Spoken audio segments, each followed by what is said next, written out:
Hello students, welcome back to my YouTube channel. ನಾನು ನಿಮಗೆ ಇವತ್ತಿನ ವಿಡಿಯೋದಲ್ಲಿ ಮ್ಯಾನುಫ್ಯಾಕ್ಚರಿಂಗ್ ಅಕೌಂಟಲ್ಲಿ ಕ್ವಶನ್ ಪೇಪರ್ ಪ್ರಾಬ್ಲಮ್ ಮಾಡಿಸ್ತಾ ಇದ್ದೀನಿ.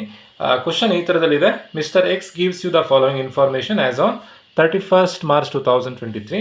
You are required to prepare statement of cost of production. ನಾನು ಆಲ್ರೆಡಿ ಫಸ್ಟ್ ವಿಡಿಯೋದಲ್ಲಿ ತಿಳಿಸಿದ್ದೀನಿ. ಪ್ರಿಪೇರ್ ಮ್ಯಾನುಫ್ಯಾಕ್ಚರಿಂಗ್ ಅಕೌಂಟ್ ಅಂತ ಬೇಕಾದರೂ ಕೇಳ್ಬೋದು, ಅಥವಾ ಪ್ರಿಪೇರ್ ಸ್ಟೇಟ್ಮೆಂಟ್ ಆಫ್ ಮ್ಯಾನುಫ್ಯಾಕ್ಚರಿಂಗ್ ಅಂತ ಬೇಕಾದರೂ ಕೇಳ್ಬೋದು, prepare statement of cost of production ಅಂತ ಬೇಕಾದರೂ ಕೇಳ್ಬೋದು. ಹೇಗೆ ಕೇಳಿದ್ರು ನೀವು ಮಾಡಬೇಕಾಗಿರೋದು ಮ್ಯಾನುಫ್ಯಾಕ್ಚರಿಂಗ್ ಅಕೌಂಟ್. ಸೊ ನಾನಿಲ್ಲಿ ಮ್ಯಾನುಫ್ಯಾಕ್ಚರಿಂಗ್ ಅಕೌಂಟ್ನ ಫಾರ್ಮೇಟನ್ನು ನಾನು ಇಲ್ಲಿ ಬರ್ಕೊಂಡಿದ್ದೀನಿ. ಸೊ ಪ್ರಾಬ್ಲಮ್ ಮಾಡೋದಕ್ಕಿಂತ ಮುಂಚೆ ಒಂದ್ಸರಿ ಫಾರ್ಮೇಟನ್ನು ಬ್ರೀಫಾಗಿ ಎಕ್ಸ್ಪ್ಲೈನ್ ಮಾಡಿಬಿಡ್ತೀನಿ. ಮ್ಯಾನುಫ್ಯಾಕ್ಚರಿಂಗ್ ಅಕೌಂಟನ್ನು ಪ್ರಿಪೇರ್ ಮಾಡೋದು ಹೇಗೆ ಅಂತಂದರೆ, ರಾ ಮೆಟೀರಿಯಲ್ಸನ್ನು ತೊಗೊಂಡು ಅದನ್ನು ಫಿನಿಶ್ಡ್ ಪ್ರಾಡಕ್ಟ್ ಆಗಿ ಕನ್ವರ್ಷನ್ ಮಾಡೋ ತನಕ ಏನೇನು ಎಕ್ಸ್ಪೆನ್ಸಸ್ ಆಗುತ್ತೋ ಆ ಎಕ್ಸ್ಪೆನ್ಸಸ್ಸನ್ನು ನೀವು ಎಕ್ಸ್ಪೆನ್ಸಸ್ಸನ್ನು ಮಾತ್ರ ಮ್ಯಾನುಫ್ಯಾಕ್ಚರಿಂಗ್ ಅಕೌಂಟಲ್ಲಿ ಬರೀಬೇಕಾಗತ್ತೆ. ಆಫೀಸಲ್ಲಿ ಆಗುವಂಥ ಎಕ್ಸ್ಪೆನ್ಸಸ್ಸನ್ನು, ಸೇಲ್ ಮಾಡಬೇಕಾದ್ರೆ ಆಗುವಂಥ ಎಕ್ಸ್ಪೆನ್ಸಸ್ಸನ್ನು ಬರೀಲಿಕ್ಕಿಲ್ಲ. ಓನ್ಲಿ ರಾ ಮೆಟೀರಿಯಲ್ಸ್ ಪರ್ಚೇಸ್ ಮಾಡಬೇಕಾದ್ರೆ ಆಗುವಂಥ ಎಕ್ಸ್ಪೆನ್ಸಸ್, ಜೊತೆಗೆ ಅದನ್ನು ಕನ್ವರ್ಷನ್ ಮಾಡೋದಲ್ಲಿ ಫ್ಯಾಕ್ಟ್ರಿಯಲ್ಲಿ ಅಲ್ಲಿ ಆಗುವಂಥ ಎಕ್ಸ್ಪೆನ್ಸಸ್ಸನ್ನು ಮಾತ್ರ ಬರೀಬೇಕು. ಸೊ ಫಾರ್ಮೇಟ್ ವೈಸೇ ನಾವು ಕ್ಯಾಲ್ಕುಲೇಷನ್ ಮಾಡಬೇಕು. ಫಾರ್ಮೇಟನ್ನು ನಾನು ಇಲ್ಲಿ ಬರೆದಿಟ್ಟಿದ್ದೀನಿ. ಫಸ್ಟ್ ನೀವೇನು ಮಾಡಬೇಕು, ರಾ ಮೆಟೀರಿಯಲ್ಸ್ ತೊಗೊಳ್ಬೇಕಾದ್ರೆ ಆಗುವಂಥ ಖರ್ಚು, ರಾ ಮೆಟೀರಿಯಲ್ಸಿಂದ ಆಗುವಂಥ ಖರ್ಚನ್ನು ಫಸ್ಟ್ ಬರೀಬೇಕು.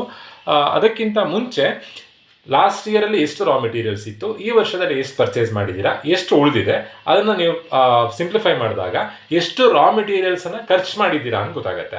ಅದನ್ನು ಫಸ್ಟ್ ಫೈಂಡ್ ಔಟ್ ಮಾಡ್ಕೊಳ್ಬೇಕು. ಅದಕ್ಕೋಸ್ಕರ first opening stock of raw materials ಬರೀಬೇಕು. ಕ್ವಶನಲ್ಲಿ ಡೈರೆಕ್ಟ್ ಆಗಿ ಕೊಟ್ಟಿದ್ದಾರೆ, opening stock of raw materials ಅಂತ ಹೇಳಿ 4000 rupees ಕೊಟ್ಟಿದ್ದಾರೆ. Opening stock of raw materials 4000. Add purchase of raw materials, ಕ್ವಶನಲ್ಲಿ ರಾ ಮೆಟೀರಿಯಲ್ಸ್ ಪರ್ಚೇಸ್ಡ್ ಅಂತ ಹೇಳಿ 1 lakh rupees ಕೊಟ್ಟಿದ್ದಾರೆ. ಅದನ್ನು ಡೈರೆಕ್ಟಾಗಿ ಬರ್ಕೊಳ್ತಾ ಇದ್ದೀನಿ. ಒಂದು ವೇಳೆ ಪರ್ಚೇಸ್ ರಿಟರ್ನ್ ಇದ್ದರೆ ಅದನ್ನು ಲೆಸ್ ಮಾಡಿ ಬರೀಬೇಕಿತ್ತು. ಯಾವುದೇ ಥರ ಪರ್ಚೇಸ್ ರಿಟರ್ನನ್ನು ಕ್ವಶನಲ್ಲಿ ಕೊಡಲಿಲ್ಲ. Less closing stock of raw materials. Closing stock of raw materials last ಕೊಟ್ಟಿದ್ದಾರೆ. Closing stock of raw materials 8000 rupees. So ಇದಿಷ್ಟನ್ನು ಸಿಂಪ್ಲಿಫೈ ಮಾಡಿದಾಗ ಎಷ್ಟು ರಾ ಮೆಟೀರಿಯಲ್ಸ್ ಖರ್ಚು ಮಾಡಿದ್ದಾರೆ ಅನ್ನೋದು ಗೊತ್ತಾಗುತ್ತೆ. 4000 ರೂಪಾಯಿದು ಇತ್ತು, ಪ್ಲಸ್ 1 ಲಕ್ಷ ರೂಪಾಯಿ ತೊಗೊಂಡಿದ್ದಾರೆ. ಅಲ್ಲಿಗೆ ತೊಗೊಂಡಿದ್ದು ಟೋಟಲ್ ಆಗಿ ಎಷ್ಟು ರೂಪಾಯಿ ರಾ ಮೆಟೀರಿಯಲ್ಸ್ ತೊಗೊಂಡಂಗೆ ಆಯಿತು? 4000 ರೂಪಾಯಿ ಹೋದ ವರ್ಷದ್ದು, ಈ ವರ್ಷ 1 ಲಕ್ಷ ರೂಪಾಯಿ ತೊಗೊಂಡಿದ್ದಾರೆ. 1,04,000 ರೂಪಾಯಿ ರಾ ಮೆಟೀರಿಯಲ್ಸ್ ಆಲ್ರೆಡಿ ನಮ್ಮ ಹತ್ರ ಇತ್ತು. ಅದರಲ್ಲಿ ಯೂಸ್ ಮಾಡದೆ ಉಳಿದಿರೋದು ಎಷ್ಟು? 8000. ಹಾಗಾದರೆ ಎಷ್ಟು ರಾ ಮೆಟೀರಿಯಲ್ಸ್ ಖರ್ಚು ಮಾಡ್ದಂಗೆ ಆಯಿತು? 96,000 ವರ್ತ್ ರುಪೀಸ್ ರಾ ಮೆಟೀರಿಯಲ್ಸನ್ನು ನಾವು ಖರ್ಚು ಮಾಡ್ದಂಗೆ ಆಯಿತು. 96,000 ರಾ ಮೆಟೀರಿಯಲ್ ಕನ್ಸ್ಯೂಮ್. ಹೇಗೆ ಬಂತು? 4,000 plus 1 lakh, 1,04,000 minus 8,000, 96,000. So raw material consume ಬಂತು. ನೆಕ್ಸ್ಟ್ ನಾವೇನು ಬರೀಬೇಕು ಅಂತಂದರೆ, ರಾ ಮೆಟೀರಿಯಲ್ಸನ್ನು ತಗೊಳ್ಬೇಕಾದ್ರೆ ಆಗುವಂಥ ಖರ್ಚು, ಪರ್ಚೇಸ್ ಮಾಡಬೇಕಾದ್ರೆ ಆಗುವಂಥ ಖರ್ಚು. ಏನೇನು ಖರ್ಚಾಗುತ್ತೆ? ಕ್ಯಾರೇಜ್ ಇನ್ವರ್ಡ್ ಆಗ್ಬೋದು, ಆಕ್ಟ್ರಾಯ್ ಆಗ್ಬೋದು, ಫ್ರೈಟ್ ಆಗ್ಬೋದು, ಇಂಪೋರ್ಟ್ ಡ್ಯೂಟಿ ಆಗ್ಬೋದು. ರಾ ಮೆಟೀರಿಯಲ್ಸನ್ನು ಬೇರೆ ದೇಶದಿಂದ ಇಂಪೋರ್ಟ್ ಮಾಡ್ತಾ ಇದ್ದರೆ ಇಂಪೋರ್ಟ್ ಡ್ಯೂಟಿ ಪೇಮೆಂಟ್ ಮಾಡಬೇಕು. ಶಿಪ್ಪಲ್ಲಿ ತರಿಸ್ತಾ ಇದ್ದರೆ ಫ್ರೈಟ್ ಚಾರ್ಜಸ್ ಪೇಮೆಂಟ್ ಮಾಡಬೇಕು. ಅದನ್ನೇನಾದರೂ ಕ್ವಶನಲ್ಲಿ ಕೊಟ್ಟಿದ್ದರೆ ನೀವು ಇಲ್ಲಿ ಬರೀಬೇಕಾಗತ್ತೆ. ಯಾವುದೇ ಥರ ಡೈರೆಕ್ಟ್ ಎಕ್ಸ್ಪೆನ್ಸಸನ್ನು ಕ್ವಶನಲ್ಲಿ ಕೊಡಲಿಲ್ಲ. ಡೈರೆಕ್ಟ್ ವೇಜಸ್ ಕೊಟ್ಟಿದ್ದಾರೆ. ಡೈರೆಕ್ಟ್ ವೇಜಸ್ 10,000 rupees ಇದೆ. ತಗೊಂಡಿರುವಂಥ ರಾ ಮೆಟೀರಿಯಲ್ಸನ್ನು ಫ್ಯಾಕ್ಟ್ರಿ ತಂದು ಹಾಕೋದು ಯಾರು? ಲೇಬರ್ಸಿಗೆ ವೇಜಸ್ ಪೇಮೆಂಟ್ ಮಾಡಬೇಕು. ಸೊ ಇದು ಕೂಡ raw materials related expenses. So ಇಲ್ಲಿ ಕನ್ಸಿಡರ್ ಮಾಡಬೇಕು. 96,000 ಪ್ಲಸ್ 10,000 1,06,000 ಆಗುತ್ತೆ. ತೊಗೊಂಡಿರುವಂಥ ರಾ ಮೆಟೀರಿಯಲ್ಸನ್ನು ನೆಕ್ಸ್ಟ್ ಫ್ಯಾಕ್ಟ್ರಿಗೆ ತೊಗೊಂಡು ಹೋಗಬೇಕು.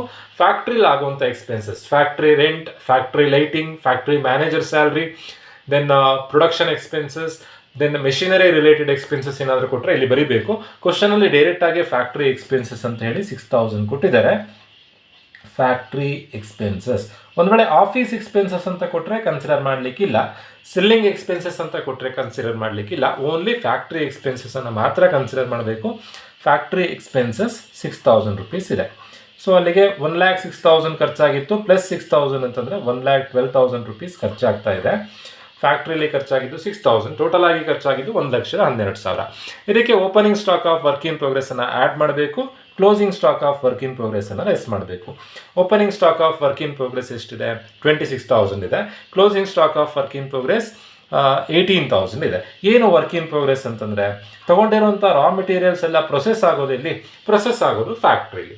ಸೊ ಇಲ್ಲಿ opening stock of work in ಪ್ರೋಗ್ರೆಸ್ಸನ್ನು ಆ್ಯಡ್ ಮಾಡಬೇಕು. Closing stock of work in ಪ್ರೋಗ್ರೆಸ್ಸನ್ನು ಲೆಸ್ ಮಾಡಬೇಕು. 1,12,000 ಆನ್ಸರ್ ಬಂದಿದೆ. 1,12,000 ಪ್ಲಸ್ 26,000 ಮೈನಸ್ 18,000 ಮಾಡಿದಾಗ ಕಾಸ್ಟ್ ಆಫ್ ಪ್ರೊಡಕ್ಷನ್ ಸಿಗುತ್ತೆ.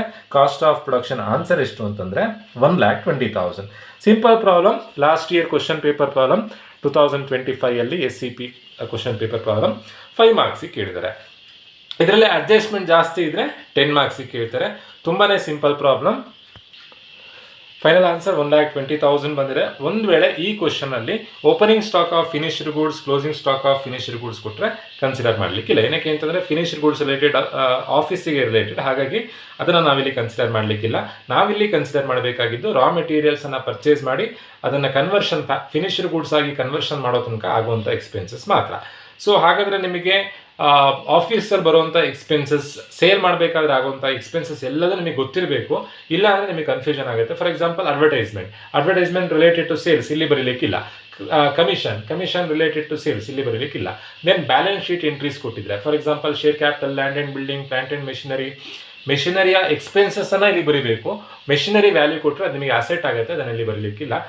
Then building, share capital, sundry creditors, sundry debtors, cash in hand, cash at bank, goodwill ಇವೆಲ್ಲ balance sheet ಎಂಟ್ರೀಸನ್ನು ಬರೀಲಿಕ್ಕಿಲ್ಲ.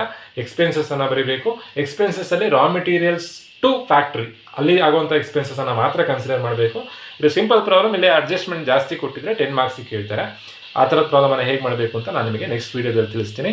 Hope ಎಲ್ರಿಗೂ video ಅರ್ಥ ಆಗಿದೆ ಅಂತ ಅಂದ್ಕೊಳ್ತಾ ವೀಡಿಯೋ ಮುಗಿಸ್ತಾ ಇದ್ದೀನಿ. Thank you.